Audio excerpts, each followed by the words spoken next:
Bonjour tout le monde. Dans une vidéo précédente, je vous ai montré une toile que j'avais faite et donc effectivement il y a quelques personnes qui m'ont demandé de faire une vidéo sur comment je réalise mes toiles. Alors donc bon, j'ai pas la science infuse, hein, je sais pas si j'utilise forcément les bonnes méthodes, mais bon, voici donc la mienne. Alors j'applique du gesso puisque normalement quand même les toiles qu'on achète dans le commerce en général ont déjà une couche de gesso. Donc moi les miennes, surtout celles-ci, je les ai payées très très peu cher. Donc je suis pas certaine qu'il y ait du gesso dessus. Donc dans le doute, j'en ai quand même repassé une petite couche assez fine et donc j'ai aidé au séchage comme d'habitude avec mon pistolet chauffant. Donc je vais commencer avec de la gouache de chez PBO. Donc c'est une couleur rouge et donc je vais commencer à l'appliquer avec mon gros pinceau, c'est un pinceau à peinture que j'avais utilisé pour faire des travaux chez moi et donc que j'ai recyclé si vous voulez dans ma pièce à scrap, voilà. Alors en fait ce que je voulais c'était quand même plus du rose, enfin un dégradé de rouge et de rose, donc je vais rajouter tout simplement, hein, on se rappelle de quand on était en maternelle. Donc vu que j'ai pas de peinture rose, eh bien je vais juste rajouter du blanc à ma peinture rouge.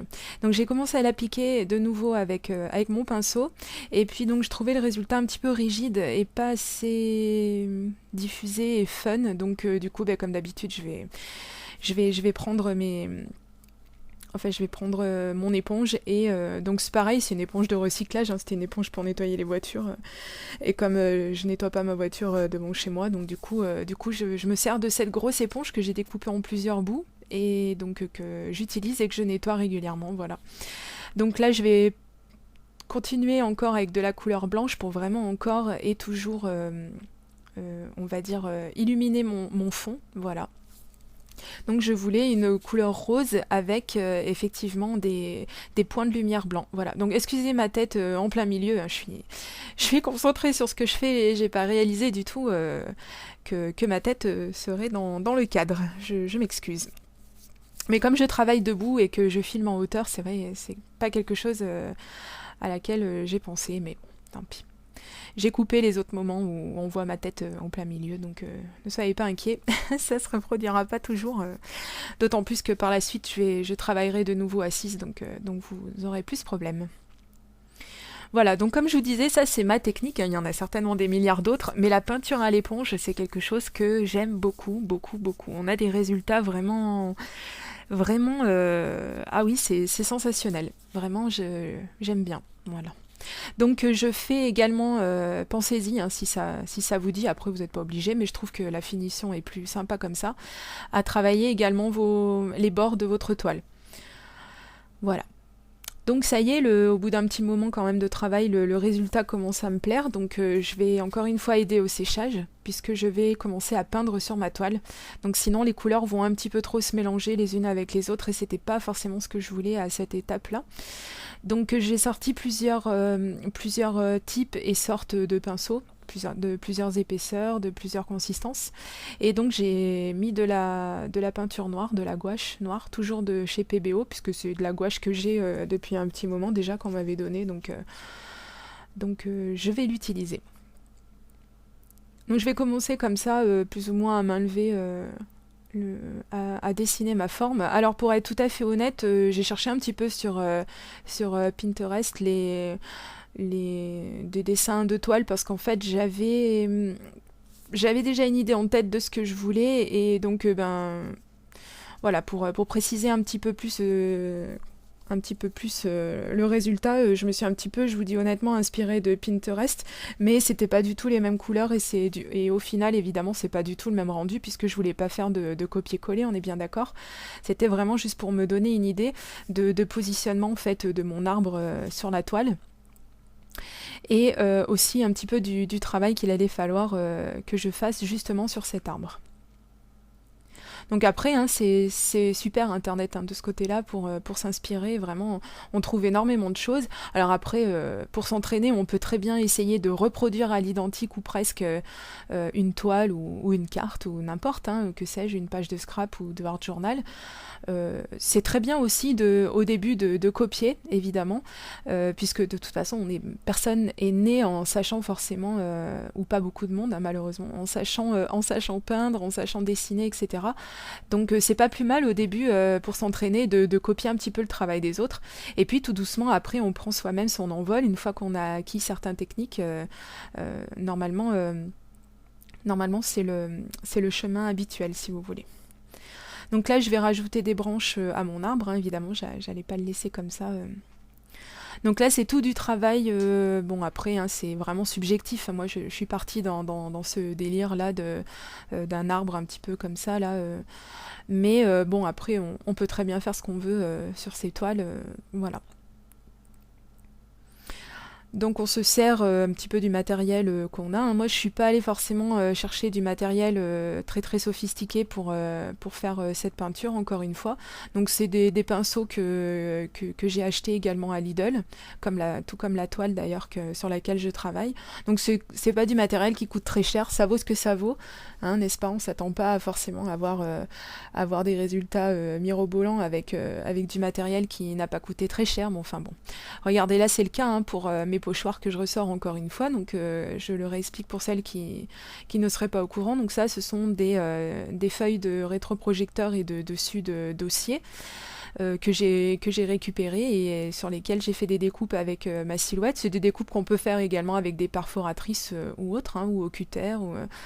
Voilà, donc ça c'est vraiment du matériel vraiment, on va dire, assez basique et avec lequel je vais travailler. Donc j'ai pris un autre pinceau puisque j'ai changé de couleur, donc là j'ai mis de la peinture blanche. Et donc je vais faire des petits points avec cette peinture. Donc pour diluer un petit peu quand même, parce que je trouve que c'est pas si facile que ça finalement la gouache à travailler, donc j'ai rajouté de l'eau. C'est peut-être normal, hein, vous allez me dire, on travaille la gouache avec de l'eau. Je sais pas exactement. Je fais pas trop la différence entre les acryliques, les gouaches, même si ma petite scraboulette me fait régulièrement des petits rappels. C'est vrai que bon, moi je travaille très peu souvent ce genre de médias.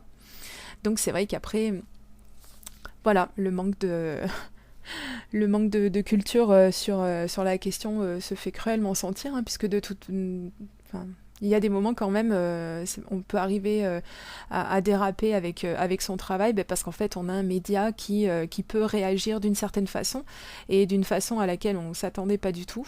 Donc là par exemple, vous me voyez, j'applique avec un pinceau les motifs de mon pochoir, mais par contre c'est vrai qu'en y réfléchissant, la prochaine fois que j'adopterai cette technique, je reprendrai une éponge, parce que là en fait j'applique un peu trop de couleurs.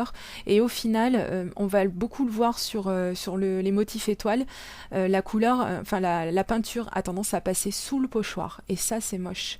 Parce que du coup, il a fallu que je prenne un cutter et que je vienne retravailler la forme de mes étoiles. Alors sur les petits ronds, c'est un petit peu moins grave évidemment, puisque bon, personne va les regarder forcément de très près. Et puis une peinture, ça se regarde pas forcément de très très près non plus, mais quand même. Donc que mes petits ronds ne soient pas très ronds, c'est pas très gênant, mais les étoiles, c'est un peu plus pénible. Donc j'ai attendu que tout soit bien sec, hein, n'allons pas faire de bêtises juste avant de finir la toile. Et donc je voulais donner je sais pas si vous allez commencer à voir, mais cette espèce de mouvement comme ça, comme un petit filet de magie. Enfin c'est comme ça que j'ai interprété ma toile.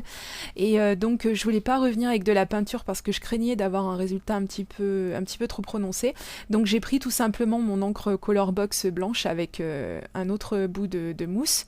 C'est une mousse qui est un tout petit peu plus aérienne, qui est moins compacte que la mousse que j'ai utilisée jusque présent. Et en fait, donc, je vais y passer ma couleur blanche sur les étoiles et les ronds que j'ai fait. Donc j'espère qu'on voit bien ce mouvement là, comme quelque chose qui viendrait entourer l'arbre. Voilà.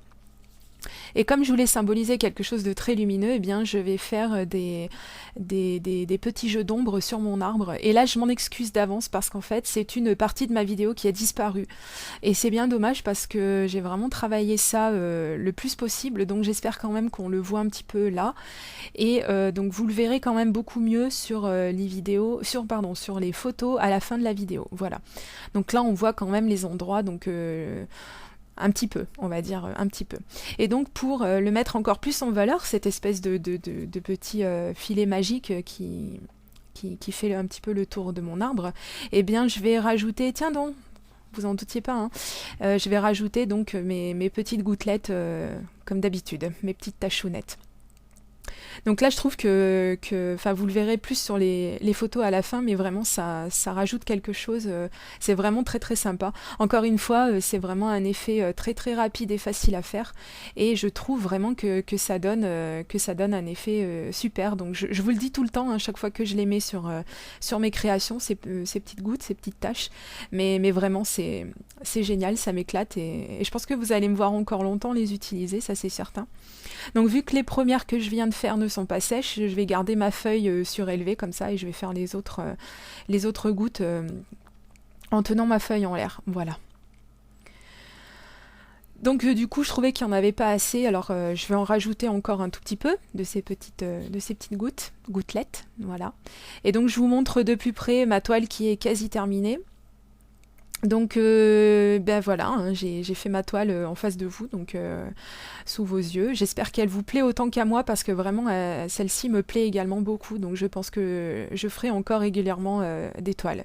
Voilà, bon et bien je vous dis à très très bientôt pour une prochaine vidéo et je vous fais de gros bisous. À bientôt, bye bye.